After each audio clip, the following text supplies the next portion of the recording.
Good morning, good afternoon, good evening. That's Jack. I'm Conrad, and this is the 45. This week we're going to preview week 2 of the Premier League. One really big match that we're going to spend probably most of the time talking about. We're going to touch on 3 other matches, and then a new segment that we're going to talk about some transfer business that we don't agree on. Yep. We had during rehearsal, we don't really rehearse, but as we were preparing, we got into a lively argument, debate. It was interesting, so we wish we'd caught that part on camera. It's probably on pause, so that way we didn't ruin all our good material. So, the big match of the weekend, Spurs home being Wembley. It's Chelsea's a Sunday primetime match, primetime 11 a.m. here in the United States. But it is the first major derby that we've got of the season. This is a massive match.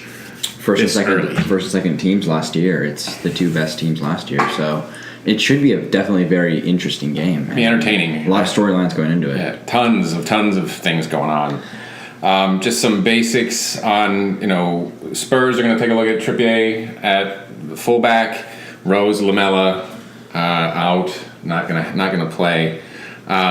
Pedro doubtful, Hazard also doubtful. Sounds like Bakayoko is going to start in midfield because they don't have anybody. They sold Matic, Fabregas is suspended. They kind of have to next to Conte. And he's not. I don't know if he's fully fit. So I don't know how well his knee is not 100% fit, so he could get schooled by Dele Alli, which it's still dangerous. Yeah, it's definitely. Chelsea have a lot of issues going into this game, and an update. Spurs have made their first signing of the season, Davinson Sanchez from Ajax for $42 million. It's a lot more than we were thinking it was going to be. I was thinking like $25 million, but he's a good center back. But probably not available. I'm assuming for selection. Not available for selection. This fee was agreed, but it was not the personal terms and all that stuff. Not just yet. One of these days we should do a bit on how transfers work because it's mystifying. I think that's a good idea. We'll do that. We'll put that in the back burner. Maybe we'll do that later this weekend. So interesting facts coming to us from PremierLeague.com. Last 17 matches Chelsea's played to Spurs. They've only lost twice. There's a fair amount of draws in there. 8 wins, 7 draws. But at the same time, Spurs haven't lost London derby at home. Granted, this is at Wembley, which we'll talk about in a second. Yep. Under Pochettino. So one of those things is going to break, obviously. Unless it's a draw. Then it's just a boring game. Yeah. And we didn't bother watching. And also, Chelsea trying to avoid 2 on the skid for reigning champions, defending champions. No, it never happened. So interesting. But Spurs at home at Wembley. Obviously, they're out of White Hart Lane for the season. New construction after new stadium. Yep. Last year they played all of their Champions League games at Wembley, sold out 90,000 every time. They didn't have a good showing, but this is going to be the first Premier League match ever played at Wembley. It should be an interesting atmosphere. It's got to be better than what West Ham are going through at London Stadium, which is a snooze fest right now. They can't figure out how to get some atmosphere into that place. Yeah, the transition's kind of weird sometimes, and especially at Wembley, it's kind of awkward. I mean, it's a huge atmosphere, 90,000. That's like normally a cup final, but now that's going to be 19 games this year. Yeah. It's going to be at Wembley, so it's or more, depending on Champions League and any of that. FA Cup, all those cup competitions. Matches. Every single home game for Spurs is at Wembley. So, is there an extra pressure with that? Can they handle that pressure? It's a lot of people. Yeah. What White Hart Lane could have been more than 50,000 people. I don't know the exact number. It's gone now. Yeah. All right, on to kind of keys to the match, if you will. We talked about Eriksen a lot in the first 2 episodes, but otherworldly player. Very good. He will be the key to taking apart, I think, this Chelsea team. Yeah. We'll have some predictions here towards the end of this segment. But it's probably the least talked about of the, not least talked about, but one of the lesser talked about Spurs players, because you have Dele Alli, Harry Kane, these big time superstars, and then you have Eriksen, who is part of the reason that they are able to be so successful, because he's pulling the strings, he's getting them the space, and he's a huge reason. And Heung-min Son, very, very good player. Is he available? I'm not sure if he's available, but he played, but he has that wrist. He does have that wrist, but watch out for him. He's very good. And he's gonna come up big. I feel he's one to watch in this game, definitely. So I've got Chelsea. Obviously, we talked about back three in the last preview episodes, the preview episode is right. I think it's Spurs don't have the speed to really exploit back three, but the fact that no Cahill, they don't have the personnel. Chelsea probably. I mean, Rudiger, good center back, but he's not quite that in. I don't know if he played their first match, but you probably start. Yeah, they don't have a choice. Yeah. I mean, you got no no Cahill, no Fabregas. They're down. And plus a couple guys injured.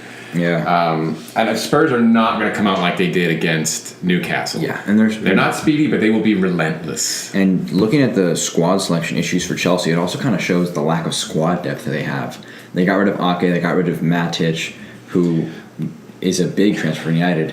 But they do need to add a lot of depth, and that's what Conte is getting mad at the board. He's saying, I need some more players to do this, because last year the depth was not as much of an issue. But coming into this year, we were expecting them to make several signings to just add depth to the team. Not there. Bakayoko's a good signing, but you lost Matic, so you kind of lose him in there. Yeah, it's a 1-for-1. You're not. Morata comes in, but Costa is just not. That's a mess. There. That's worth a conversation in and of itself. But definitely. We touched on this. Obviously, they've got a lot of people out. He's a big problem for them. I don't know if they're going to play a back three. They may go traditional against somebody like Spurs and just try to hope for a draw. I mean, they play old Mourinho style Chelsea football. Maybe, I don't know.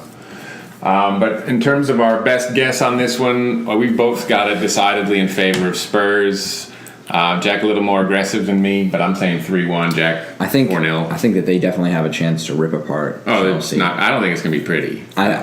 It's not going to be a good start for Chelsea. I think it's a very strong case that Spurs are going to win this game, the first London derby of the season, and that's not good at all. Not a good start. Chelsea. You lose to Burnley. Pressure.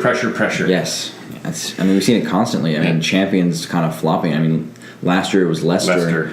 They're saying Conte's not going to make it out of the season. But. And Leicester is more understandable, but Chelsea, you would have expected them to maybe push a bit That's further. Another episode we should do just on the average lifespan of managers in the Premier League compared to what you're accustomed to here in the United States, where managers stay around for a long time. Yeah, and Conte is a weird situation because almost it's like a 1-1 contract. Yeah, and he signed a new contract over the summer, but it wasn't an extension; it was for more money, and so it's just same term. Yeah, it's a weird dynamic, and it just Abramovich is that way, right? Between the board and the he likes to keep pressure on the manager. Yeah, I mean.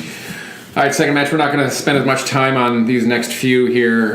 Liverpool home to Palace. It's their first time playing at Anfield in a long, long time. Yep. They've got some bad luck with Palace. They could be the first team to beat Liverpool at Anfield 4 straight times. I don't know if that's going to happen. Sounds like Sturridge is going to be match fit. Yeah. Coutinho. Don't know what's going on there. But Claiming with a back injury. We know the second Sturridge scores a goal, he's gonna pull out with the thigh injury. And then Liverpool will concede immediately. Yes. Obviously, Klein's still out, Lallana out, Zaha out, along with Cabaye and MacArthur for Palace. But again, I don't think this game is going to really be all that exciting. We both got Liverpool taking it 2-0.